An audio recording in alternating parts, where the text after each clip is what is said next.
नमस्कार एवरीवन। 13 अप्रैल 2026 वरुधिनी एकादशी। इस दिन भगवान विष्णु जी की पूजा की जाती है और ये दिन उन्हें अत्यंत ही प्रिय है। इस दिन हम अपने पालनहार की व्रत और पूजा करते हैं।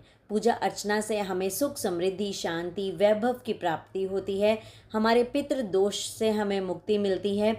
पिछले जन्मों के पापों से हमें मुक्ति मिलती है। हमारी नकारात्मक शक्तियाँ जो हमारे आसपास होती हैं या हमारे अंदर भी आ जाती हैं, नेगेटिव थॉट्स आ जाते हैं, उन सब से भी हमें मुक्ति मिलती है। अगर आप भी चाहते हैं अपने जीवन में अबंडेंस ही अबंडेंस लेना हर दिशा से, तो अपने पालनहार विष्णु जी के इस पावन दिन पर ज़रूर उनकी पूजा अर्चना कीजिए। आज इस वीडियो में मैं आपको 5 ऐसे महादान बताने वाली हूँ जो अगर आप व्रत करते हैं तो आप अवश्य ही करें। अगर आप व्रत नहीं करते तो आप ये दान कर कर भी इस पूजा का फल ले सकते हैं। तो बिल्कुल भी इस वीडियो को छोड़ें नहीं, बीच में इसे पूरा देखें और ध्यान से देखें और अपनी फैमिली और फ्रेंड्स के साथ शेयर भी ज़रूर करें। और उन्हें अगर ये व्रत नहीं करना तो ये दान ज़रूर कर लें ताकि आपके जीवन में अबंडेंस ही अबंडेंस चारों दिशाओं से आए। कौन से हैं वो दान, आप इस रील में अंत तक बने रहें। ये सभी मैं आपको एक एक करके बताने वाली। आजकल की भागदौड़ की ज़िंदगी में बहुत से लोग ऐसे हैं जो व्रत पूजा नहीं कर सकते। कोई बात नहीं, अगर आप व्रत नहीं कर सकते उसके लिए भी हमारे पास ढेर सारे उपाय हैं जिससे आप अपनी लाइफ में सुख समृद्धि और वैभव की प्राप्ति कर सकते हैं। तो अगर जो व्रत कर सकता है उन सभी से निवेदन है कि व्रत का पालन पूरे नियम के साथ अवश्य करें। लेकिन जो व्रत नहीं कर सकता वो क्या करे? हम अगर व्रत नहीं कर पा रहे तो हम कुछ ऐसे उपाय करेंगे, कुछ ऐसे दान देंगे मंदिर में या अपने घर के आसपास के लोगों को जो जिनको इन चीज़ों की ज़रूरत हो, उन्हें ये दान करेंगे और उसी दान से हमें विष्णु जी प्रसन्न होकर बहुत से शुभ फल प्रदान कराने वाले हैं। तो इस व्रत को ना करते हुए भी हम उनकी कृपा कैसे पा सकते हैं, चलिए जल्दी से जानते हैं। वरुधिनी एकादशी के दिन यानी 13 अप्रैल के दिन सबसे पहले सुबह जितना जल्दी हो सकता है उतना जल्दी उठकर आपको अपने नहाने के पानी में थोड़ा सा गंगा जल डालकर नहाना है और अपने पूरे घर में गंगा जल का छिड़काव भी ज़रूर करना है। अपने घर को फुल्ली पवित्र कर लीजिएगा और उसके बाद आप अपने घर में सुगंधित पीले फूलों के साथ श्री हरि विष्णु और माँ लक्ष्मी जी की आरती पूजा अर्चना कीजिएगा, उनकी जोत जलाइएगा। उसके बाद आपको जो सबसे पहले करना है वो है कुछ श्रृंगार का सामान आपको एक दिन पहले ही ला कर रखना है और अपने घर की पूजा में रखें। और उसके बाद ये श्रृंगार का सामान आप अपने घर के आसपास की सुहागन स्त्रियों को दान में दे सकते हैं। आप इसकी क्वांटिटी कितनी भी ले सकते हैं, आप चाहे 3 लें, 5 लें, 7 लें या 11 लें, अपनी समर्था के अनुसार इस श्रृंगार के सामान का दान ज़रूर कीजिएगा। दूसरा दान जो उस दिन हम सबको करना है, आपको और मुझे करना है, वो है तुलसी का दान।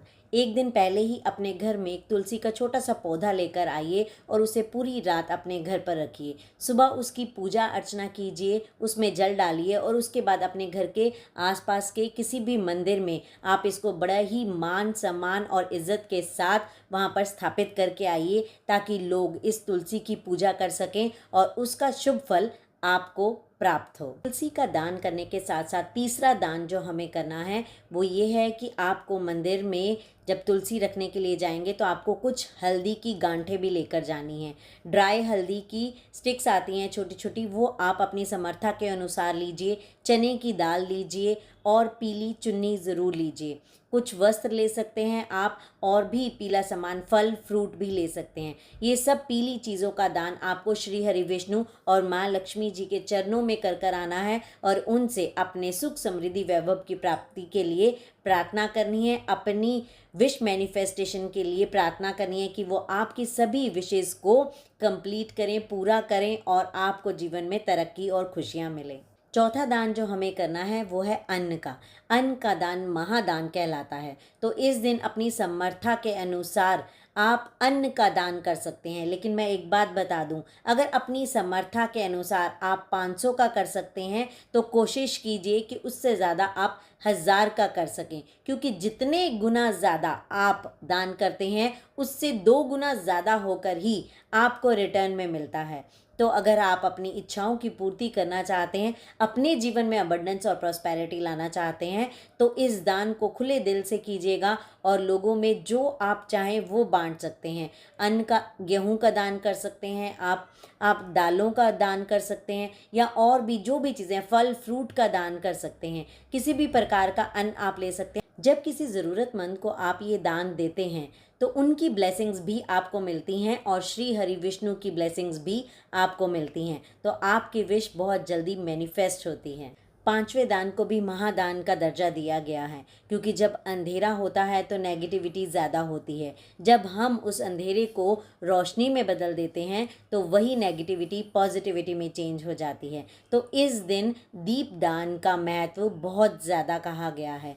तो आपको बहुत सारे दीप लगाने हैं उस दिन अपने घर के आसपास। जैसे कि आप सबसे पहला दीप लगाएंगे अपने घर की तुलसी में, दूसरा अपने घर के मंदिर में, तीसरा आप अपने घर के मेन डोर पर इस दीपक को लगाएंगे। इस दीपक में आपको देसी घी डालना है, ये याद रखिएगा, तेल का दिया नहीं लगाना है।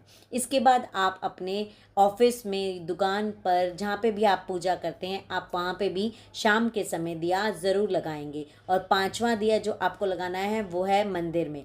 आपको अपने जहाँ पर तुलसी दान की है सुबह, वहीं पर जाकर तुलसी जी के सामने एक दिया और लगाकर आना है। ये 5 दान जिंदगी को बदल कर रख सकते हैं।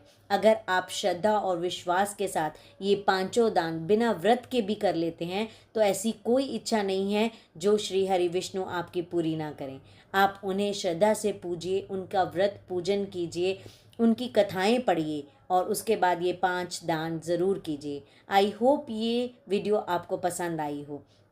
इसे अपनी फैमिली और फ्रेंड्स के साथ शेयर ज़रूर कीजिएगा और ये एक बार ये टिप्स अपनाकर ज़रूर देखिएगा कि लाइफ में क्या चेंजेस श्री हरि विष्णु आपके लेकर आते हैं। अगर मेरी वीडियो आपको पसंद आई है तो इसे लाइक और शेयर ज़रूर कीजिएगा और मेरे चैनल को सब्सक्राइब करना बिल्कुल भी स्किप मत कीजिएगा। Do this and see the change in your life. Thank you for watching this video. See you in the next. Thank you.